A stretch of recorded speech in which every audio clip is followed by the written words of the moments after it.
This is the Breadfruit News. I'm Jenny Steele. Guyana's army chief says all Venezuelan migrants who are intercepted at the border are being screened, documented and treated with dignity. But while Guyana is approaching this with compassion, we are committed to safe borders. This is Venezuela's VP, Delcy Rodriguez, said last month that reports of mass migration were fake news and part of a political campaign to smear the country.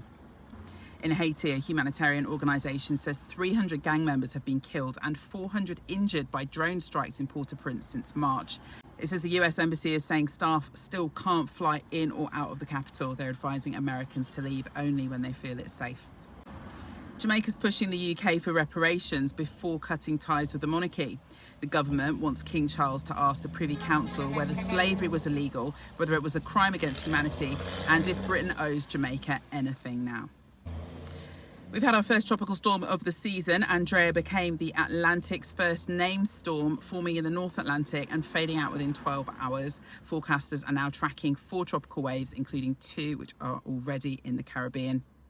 St. Kitts Prime Minister says Africa and the Caribbean need to move on from cultural vibes to real systems, and his island will host a major Africa-Caribbean investment summit in 2026.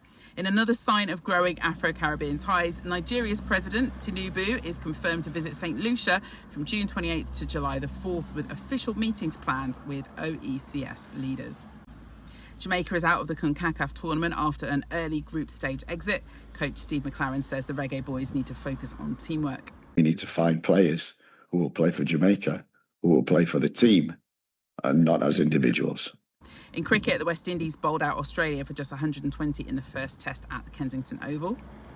And Love Island UK is back on our screens, but one of the contestants is already stirring the pot.